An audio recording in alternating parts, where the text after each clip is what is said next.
नमस्कार, आप देख रहे हैं सम्राट टीवी नेटवर्क। मारवाड़ दौरे पर रहे भाजपा के दिग्गज नेता और बयाना के पूर्व विधायक अतर सिंह भड़ाना ने मीडिया से बात करते हुए सचिन पायलट को लेकर मौजूदा राजनीति को लेकर चर्चा की। साथ में समाज के उत्थान को लेकर क्या कुछ कहा, आइए जानते हैं। ब्यूरो रिपोर्ट, सम्राट टीवी नेटवर्क। आज की व्यवस्था में लोग पिछड़ गया तो आरक्षण मांगा, जिसका संघर्ष अभी जारी। दूसरी मूल बात यह है कि हम लोग राजनीतिक तौर से मैं और प्रहलाद मंडल दोनों एमएलए थे, किसी विचारधारा से हमारा मतभेद आया, लेकिन आज हम अपनी बात पे हैं।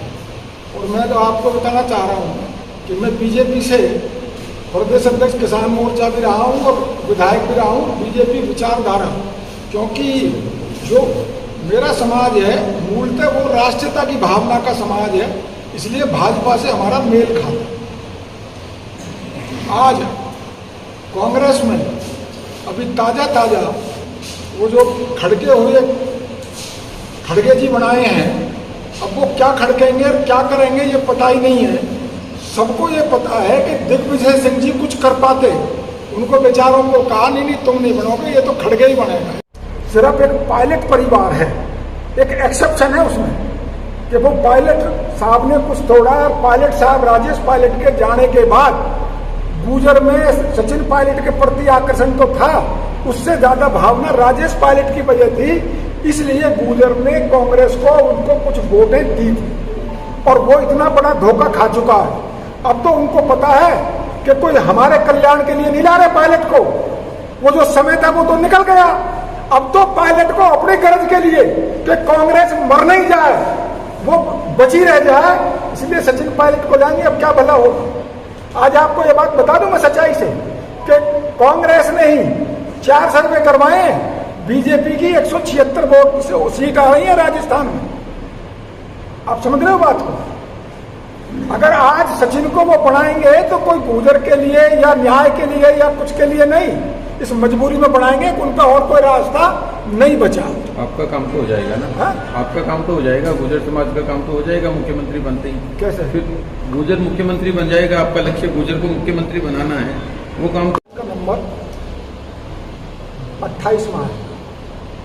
ये आपको भी पता है, मुझे भी पता है कि जो असली चीज थी वो जा चुकी। अब तो सचिन पायलट और अपनी मेहनत और मशक्कत, और वो कहते नहीं जो पहलवान है वो तेल लगाए अपना काम करे, अब उनका जो असली टाइम आएगा वो 28 में आएगा। ये 23 तो भाजपा का जाएगा। आरक्षण के लिए गुर्जर समाज ने काफी संघर्ष किया था। कल भी एक जयपुर में रैली हुई थी ओबीसी की, जहां पर सरकार बैकफुट पे आई थी। क्या मानते हैं आप, गुर्जर समुदाय को क्या सरकार ने दिया वो सही था आरक्षण के मामले में? कितना संतुष्ट है समाज? देखिए, मेरा ये मानना है कि जो आरक्षण है इसकी कोई बहुत अच्छी व्यवस्था पहले नहीं बनाई। ये सारा आरक्षण भी अपने आप में कोई बहुत ज्यादा सुनियोजित नहीं। गुजर के साथ 4 जातियां और हैं, उनका जितना हिस्सा उनको मिलना चाहिए वो उनको नहीं। आप अगर उनकी जनसंख्या को देखेंगे तो उनके कोई अधिकारी कर्मचारी उस स्तर पर नहीं मिले। इसलिए अब क्योंकि व्यवस्था को सुधार आ रहा है और सारी व्यवस्था में सुधार आ रहा है, देश में मोदी जी ने सब में परिवर्तन लेकर आए हैं, तो हम समझते हैं कि इस पे भी रैशनलाइजेशन होगा।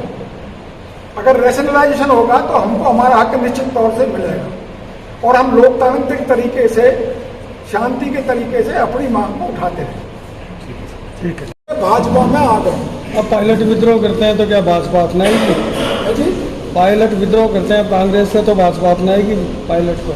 अब तो मुझे ये लग रहा है कि कभी कभी क्या करे नर सब करे हर। अब तो गहलोत जी ने जो एक लाइन के प्रस्ताव से 3 बार मुख्यमंत्री बने थे, इस बार वो ही गांधीवादी निष्ठावान कांग्रेसी ने उस हाईकमान के कहने पर वो एक लाइन का प्रस्ताव पारित नहीं होने थे। इसका मतलब गहलोत जी ने अपना काम, जो पहलवान अपने दांव पे पिटता है ना, वो सीधा चित्त जाता है। अब तो मुझे लगता है कि कांग्रेस पे कोई रास्ता नहीं है कि वो राजस्थान का मुख्यमंत्री सचिन पायलट को बनाए, उनको और कोई रास्ता बचा नहीं है। ये गुर्जर समाज की जो उम्मीदें थी कांग्रेस सरकार से वो पूरी नहीं हुई। अब गुर्जर समाज का क्या फैसला हो सकता है आने वाले दिनों में? देखो, यहाँ मैं अभी रास्ते में रुका तो लोगों ने बताया कि जो 3 सीटें थी यहाँ, बात होती है कभी तो आदमी अपने कर्म और अपने गुण से बनता है, कई बार सामने वाले की गलती से आगे बढ़ता है आदमी। ये कांग्रेस लगातार गलती पे गलती किए जा रही है। जो भाजपा का काम कुछ तो भाजपा के अपने कर्म से और अपने धर्म से नियम से बन रहा है, बकाया कांग्रेस की गलतियों से भी भाजपा को खूब लाभ हो रहा है। अब जो राष्ट्रीय अध्यक्ष खड़गे जी बनाए गए हैं, कोई आदमी ढूंढ ले उसमें कोई बहुत बड़ा गुण ऐसा है जो देशव्यापी या राष्ट्रव्यापी को संदेश वो दे दे। बस वो एक संदेश दे सकता है कि मैं गांधी परिवार का वफादार हूं। इससे अलग उनका और कोई दूसरा गुण किसी को भी नजर नहीं आएगा। अगर आप चुनाव ही करवा रहे थे, आप इलेक्शन करवा रहे तो सिलेक्शन क्यों कर रहे हो? इलेक्शन होने देते। वो इलेक्शन की जगह कल आप पता लग गया कि जो कभी चुनाव लड़ रहे थे दिग्विजय सिंह जी और गहलोत जी, वो दोनों उनके प्रस्तावक बन गए। और आप और मैं ये सब जानते हैं कि जो पिछली बार मेहनत करके बेचारे सचिन पायलट कांग्रेस की सरकार लेके आए थे, उनको किस कमी से नहीं बनाया मुख्यमंत्री? क्योंकि वो राहुल से ज्यादा खूबसूरत है, क्योंकि वो राहुल से ज्यादा पढ़ा लिखा है। उसकी माँ ने और बहन ने कह दिया कि अगर ये बन गया तो फिर तेरे को कोई नहीं पूछेगा, यही बड़ा बढ़ जाएगा, इनको दूर रखो। और वो अकेला राजेश पायलट नहीं है, वो ज्योतिराज सिंधिया भी है। इसमें से मात्र 1 सीट आई थी बीजेपी की, 18 कांग्रेस की आई थी, और सिर्फ एक कारण से आई थी कि जो गुजर थे उनको लग रहा था कि बहुत दिन से हमारा नंबर नहीं आया, शायद अब के हमारा नंबर लग जाए। और कुछ वो सचिन पायलट को वैसे भी पसंद करते थे, उसने मेहनत भी बहुत की थी, तो ठोक के उन्होंने वोट दे दिया। लेकिन ज्यादा देर नहीं हुई, कोई 2-4 महीने के बाद पार्लियामेंट का चुनाव आता है, तो बीजेपी ने हमसे गया तो लोगों ने कहा जी वो तो जो गलती होनी थी वो तब हो गई, आ जाओ अब तो सारे वोट बीजेपी को देंगे। ये आपको ऐसा नहीं लगा पहली बार एक प्रदेश में सरकार कांग्रेस की और 25 की 25 सीट बीजेपी की? वरना ऐसे होता था जैसे पार्टी का राज होता था, 20-22 सीट उसकी आती थी। अब चुनाव फिर आने वाला है, अब गुर्जर समाज का क्या रुख हो सकता है? गुर्जर समाज अपनी मूल संस्कार और विचारों से भाजपा के साथ रहा। सर, बाय द वे इसमें एक प्रश्न जोड़ देता हूँ। By the way Sachin Pilot मुख्यमंत्री बन जाते हैं तो गुर्जर समाज का क्या रहेगा? देखिए, गुर्जर समाज, मैं आज आपसे पुख्ता तौर से कह रहा हूँ,